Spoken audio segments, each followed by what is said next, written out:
It's David Garlow.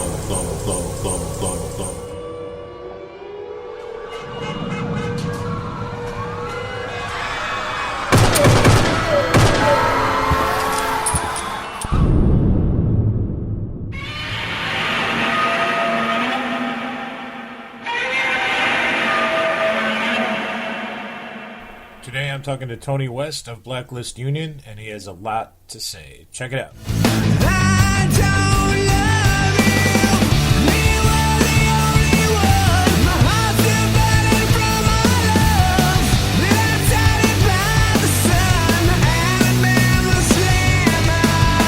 Let's start off, tell me a little bit about the band, how you guys started out. You're new to me, so I'm trying to catch up a little bit while I'm doing the new stuff. Well, I mean, we started out in 2004 writing songs. I put the band together after years of frustration auditioning for bands and so forth in LA. And LA is not the mecca of music that people think it is. In fact, it's far from it right now. Right. I put together a band that plays music that I want to hear. So. Yeah, I was just watching your video. You kind of remind me of Steven from Aerosmith when you're up there on stage. That was pretty cool. Oh, well, that's the ultimate honor. Thank you. All right.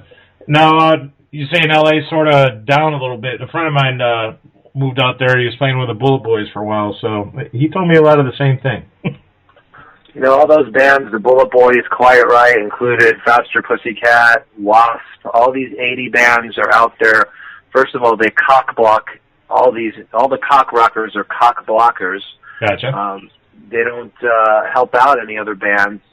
In fact, this whole clique of bands, all those bands who talk shit about people and hate on each other, and has sprouted in Vegas too. The same thing that was going on in Los Angeles is now happening in Vegas with Vamped, some prick guy named Vince Galante out there. And it's just drama. You know, the cock rocker world is not about rock and roll at all. I'm telling you, all those bands do not, support new music. In fact, they're killing rock and roll by even staying around. Interesting. I can't disagree with that either. Now, your new album, really kick-ass stuff. I've been listening to it all morning. Can you tell me about the recording of this, and we'll get into some more specifics in a little while. I mean, the recording of that, again, we work with Chris Johnson. This is our third CD with Chris. I got to record with Hunt Sales, who, of course, played with Iggy and Bowie, and who's more of a rock star than the Bullet Boys or Faster Pussycat could ever be. And he's the most humble, down-to-earth, nicest guy who's all about supporting, local artists and so forth. I got to work with the guys in Saliva. I got to work with my friend Johnny that was in a band called Love Hate back in the day. And one thing I like to do is collaborate with people. I think it comes out that much better, and it was a fun, great process. From what I've heard of the album, it's really kick-ass. You've got a couple songs that are sort of like old-school rock ballads. Can you talk about some of that stuff? I was heavily influenced by a guy named Andrew Wood, who was the singer of Mother Love Bone. If you're not familiar with Mother Love Bone, Andrew Wood died, and then they got Eddie Vedder and became Pearl Jam. But I Do is definitely a Mother Love Bone kind of vibe song. This CD was about coming full circle, with myself, my soul, my life.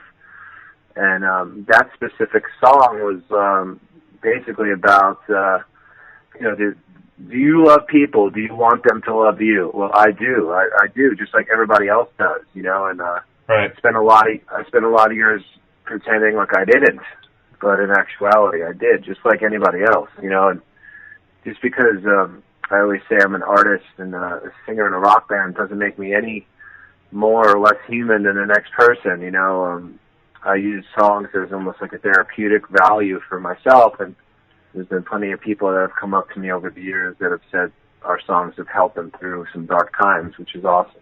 Now, I think the one thing that did catch my attention, of course, has got to be the Lick Kitty split. Can you tell me about that, too? Well, are you internet radio? No, actually, I'm not going to lie. One of my favorite things in the world is vagina. Absolutely. And that song is definitely about vagina. So, I don't know what else to say about it. Down, kicked in the face. My bad reputation got me in first place. Gotta have it to play sane. Should no longer to be caught up in your games. Love life in the fast lane. Tattoos and cocaine. Lickety split with a little spin. We'll make our head turn. Sugar to sick of it. Sure, I mean, you married Carol Burnett's daughter. I mean, that had to be interesting. Oh yeah, it still is. We have a son together, so. Oh, really? Okay.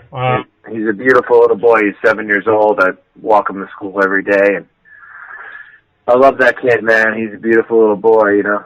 That's awesome that you can do that, dude. I have a daughter too. She's 1.5.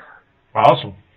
I have 5 kids myself, so I'm with you. Holy cow! I was laughing when I'm reading this, but you were banned from like Jerry Springer. How do you get banned from Jerry Springer? Dude, when I was 18, I had just turned 18. It was 1995, and I went on Geraldo Rivera, and he offered us treatment on the show. So it saved my life, dude. That basically saved my life. I was a kid that was just, waiting to feel something else besides what I was feeling. So, drugs and alcohol were very welcoming for me, and I really, really did a lot of it. And during my teenage years, I was by myself, and it's a miracle that how that all went down. But I was on Geraldo. He offered us treatment on the show. I took it, and I was in the mind frame of, wow, going on a talk show really changed my life. I think I will go on every single one and see what happens. So that's kind of what I did. And, I would go on talk shows talking about how I've been on talk shows, and I was in New York Post and all this crazy stuff. And then finally they pulled a fast one on me in front of a live studio audience. They kind of exposed me in New York and sent me home on a Greyhound bus. So I'm banned from talk shows. That's a great story. It's a long, funny story. Awesome, dude. Now, you guys doing any touring? You got things coming up, or? Well, we toured some last year. We just got a manager. We're trying to get over to Europe right now. It's really, really where we want to go. We're going to be touring stateside here pretty soon too. I mean, we're always good for the States at least once a year, coming through, any given town, city in the States, that's for sure. Well, listen, this is a really killer album. Thank you very much.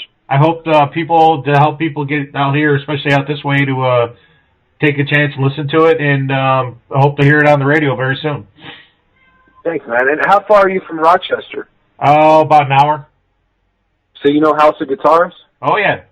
Do they still have that crazy T-shirt collection downstairs? They've got everything there. Nothing's really changed. That's amazing, dude. In fact, they still have drum and guitar clinics. With whoever's coming through town, they'll go there and do the clinics. So, I walked in there the first time was probably when I recorded up there in '95. So many years ago. It was right after that rehab thing with Geraldo, actually, and I just House of Guitars was amazing to me. When I walked downstairs, I mean, they had Ziggy Stardust tour shirts, they had Jackson 5 tour shirts. It was just, and they were the real deal. Like, it wasn't copies, it wasn't bootlegs, Yep, that's House of Guitars. It is awesome. It's one of my 13-year-old first places to go buy a guitar. Way back. Nice. All right. Cool, well, man. Anything that what do fans see when they do come out and see it? What are they gonna see when they're standing out there in the crowd? They're going to get wowed. When I go see a band, I want to leave with the, experience of, wow, that was great. That was kick-ass. And, that's what we do live. We definitely deliver live. There's that whole thing where, oh, well, the singer's great on CD, but have you heard him live? Just like I take the Steven Tyler approach where it's even better live. Awesome. Let me ask you this before I forget, too, is what's with the Indian outfit and all the headdress and all that? Why do you do that? Well, I'm part Cherokee Indian. Okay. But I just like to incorporate that stuff into the rock stuff to break up the monotony.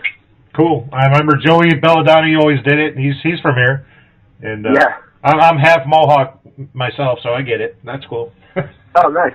And last thing is, what would you like to say to the fans out there?